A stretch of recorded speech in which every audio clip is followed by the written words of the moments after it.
Selamat pagi pemirsa, Anda menyaksikan Breaking News TV One, saya Yudi Handoyo. Pemirsa, sidang perkara pembunuhan berencana yang menewaskan Brigadir Nofriansyah Yosua Huta Barat pekan ini memasuki tahap pembacaan tuntutan oleh jaksa penuntut umum. Setelah semua terdakwa menjalani pemeriksaan sebagai terdakwa, Pengadilan Negeri Jakarta Selatan mulai hari ini mengagendakan sidang pembacaan tuntutan atas para terdakwa pembunuhan berencana. Agenda pembacaan tuntutan JPU hari ini ditujukan untuk terdakwa Ricky Rizal dan Kuat Ma'ruf. Berdasarkan dakwaan awal, Kuat Ma'ruf dan Ricky Rizal dikenakan dakwaan melanggar pasal 340 subsidiar pasal 338 KUHP Jungto pasal 55 ayat 1 ke 1 KUHP dengan ancaman maksimal hukuman mati. Apakah JPU akan menerapkan tuntutan hukuman maksimal kepada Kuat Ma'ruf dan Ricky Rizal, yaitu hukuman mati?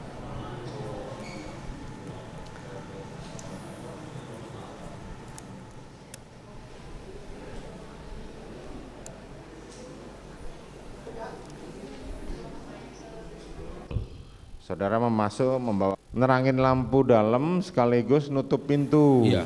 Mari kita segera perbarui informasi hari ini di Pengadilan Negeri Jakarta Selatan. Sudah ada rekan kami Maria Asegaf di sana. Selamat pagi Maria Asegaf, bisa diinformasikan agenda persidangan hari ini apa saja, pukul berapa tepatnya dan apakah terdakwa sudah berada di sana? Silakan informasinya.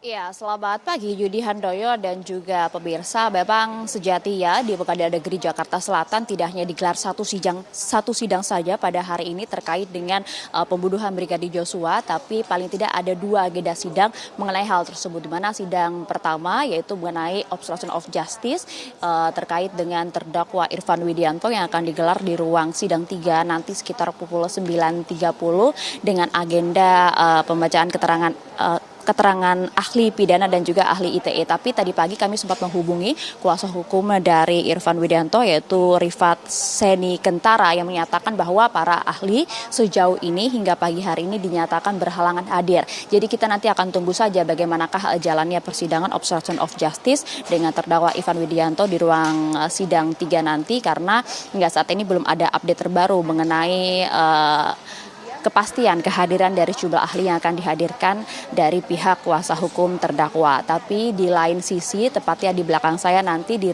ruang sidang utama akan ada juga sidang lanjutan mengenai pembunuhan Brigadir Joshua dengan agenda pembacaan surat tuntutan dari jaksa penuntut umum terhadap dua terdakwa yaitu Ricky Rizal dan juga Kuat Ma'ruf. Yang menarik kalau kita lihat Ricky Rizal dan juga Kuat Ma'ruf ini didakwa oleh JPU terlibat dalam pembunuhan berencana. Pasal-pasal pembunuhan yang disangkakan tadi seperti Yudi Handoyo sampaikan, pasal 340 pembunuhan berencana dan juga pasal 338 yaitu merampas nyawa orang lain dengan sengaja dan juga junto pasal 55 ayat 1 keikutsertaan. Yang menarik kalau kita simak jalannya persidangan dari awal hingga saat ini, dan keduanya RR dan juga Kuat Ma'ruf ini dinyatakan sudah selesai menjalani sidang pemeriksaan sebagai terdakwa, sehingga hari ini akan dilanjutkan dengan adanya sidang tuntutan terhadap kedua terdakwa. Yang menarik, mereka ini dalam sejumlah persidangan, bahkan hingga sidang terakhir saja kalau kita melihat Ricky dan juga Kuat mengaku tidak bersalah dan juga tidak menyesali atas perbuatan yang terjadi yaitu pembunuhan terhadap Brigadir Joshua. Tapi paling tidak pada saat majelis hakim menyampaikan, bertanya secara langsung kepada kedua terdakwa, apakah Anda menyesali? Ricky Rizal menyatakan, saya menyesali, bersedih karena kejadian ini menimpa kepada rekannya, tapi tidak merasa bersalah dengan kejadian. Dan juga kemudian untuk Kuat Ma'ruf sendiri juga hal yang sama, turut bersedih karena mengingat Joshua adalah rekan sehari-harinya. Dan kalau kita lihat ada beberapa hal yang bisa disampaikan. Pagi hari tadi kami juga menghubungi kuasa hukum dari kedua terdakwa. Kuasa hukum dari Kuat Ma'ruf yaitu Irwan Irawan yang sempat menyampaikan cukup optimis sekali bahwa paling tidak hari ini harapannya yaitu adalah jaksa penuntut umum membacakan tuntutan bebas terhadap kliennya Kuat Ma'ruf. Mengapa? Kami pun bertanya hal tersebut. Mengapa cukup begitu optimis? Beberapa hal disampaikan oleh kuasa hukum dan kita juga sempat melihat di persidangan.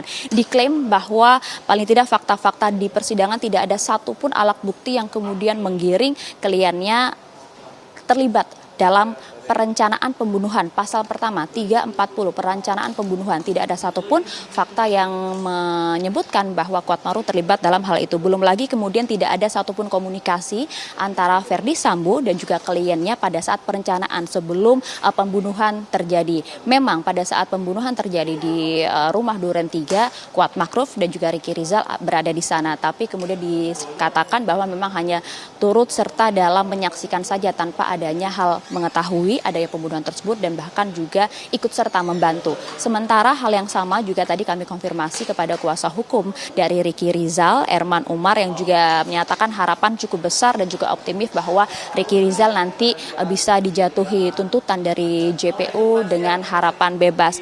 Karena Ricky Rizal sempat menyatakan, kita juga sempat dengar pernyataannya di ruang sidang, sempat menolak perintah dari Verdi Sambo untuk menembak Joshua, dan pernyataan penolakan dari Ricky Rizal ini akan dijadikan suatu bukti kuat dari kuasa hukum agar nantinya sebagai pembelaan terhadap Ricky Rizal agar nantinya JPU bisa memberikan tuntutan bebas. Terlebih lagi Ricky Rizal juga tidak mengetahui sama sekali satupun pembicaraan yang dilakukan antara Verdi Sambo dan juga Eliezer, sehingga tuduhan atau dakwaan JPU terhadap Ricky Rizal yang dinyatakan mengetahui adanya niat jahat ini pun kemudian dibantah oleh pihak Ricky Rizal dan juga kuasa hukumnya. Belum lagi Ricky Rizal juga tidak mengetahui bahwa Yosua akan dieksekusi di rumah Duren 3. Pertanyaannya, mengapa kemudian pada saat kejadian Ricky Rizal berada di lokasi bahkan menyaksikan juga adanya penembakan tersebut. Dikatakan juga dalam persidangan, kita simak bersama, Ricky sempat menyampaikan bahwa kedatangan Ricky Rizal di rumah Duren 3 tersebut adalah karena diminta oleh Putri Chandrawati untuk mengantar mobil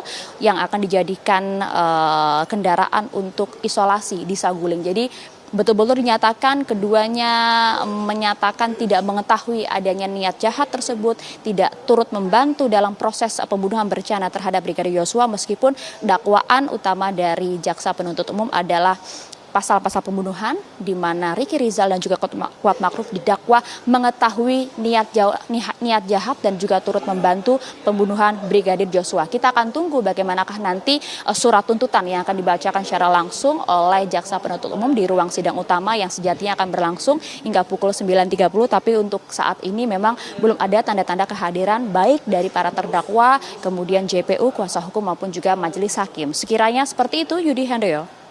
Baik, terima kasih Maria Asegaf.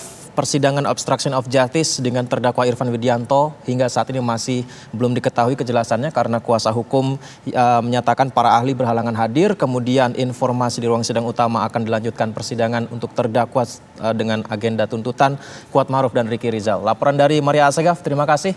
Dan pemirsa, kita akan perbaharui terus informasi Anda dari Pengadilan Negeri Jakarta Selatan. Saat ini kita sudah terhubung bersama dengan Pak Reza Indragiri. Assalamualaikum, selamat pagi. Kita bertemu lagi nih, Bang Reza. Selamat pagi. Assalamualaikum, selamat pagi. Kita bertemu lagi nih. Waalaikumsalam warahmatullahi wabarakatuh. Baik, Bang Reza, ini mungkin mewakili masyarakat mengenai kita mengikuti proses perjalanan persidangan pembunuhan Brigadir Nofriansyah Yosua Huta Barat, di mana sebentar lagi akan ada persidangan dengan agenda sidang tuntutan untuk Ricky Rizal dan Kuatmaruf. Ini artinya kalau perjalanannya setelah ini apakah langsung vonis atau seperti apa, Bang Reza? Untuk menuju ke vonisnya itu akan berapa lama nih waktunya? Perkiraan saya paling cepat kurang lebih 2 minggu ya. Jadi kalau misalnya hari ini adalah agendanya pembacaan tuntutan, maka boleh jadi dibutuhkan waktu 1 pekan bagi penasihat hukum masing-masing terdakwa untuk menyusun pledoi alias pembelaan. Dan kemudian setelah lengkap ada tuntutan, ada pledoi, majelis hakim juga butuh waktu 1 pekan untuk bisa menyusun naskah putusan. Jadi sekali lagi 2 minggu perkiraan saya adalah batas akhir ketika nantinya hakim akan mengetokkan palu bersalah atau tidak bersalah terhadap masing-masing terdakwa. Dalam agenda sidang tuntutan nanti, apakah akan ada sanggahan dari kuasa hukum lagi nih, Bang Reza, untuk memberikan sikap setelah disampaikan sidang tuntutan hasilnya? Sanggahan itu, pembelaan diri itu nanti akan dirumuskan dalam pledoi. Itulah kesempatan akhir bagi pihak terdakwa lewat penasihat hukumnya untuk menyatakan kalimat akhir, kalimat penutup tentang posisi terdakwa.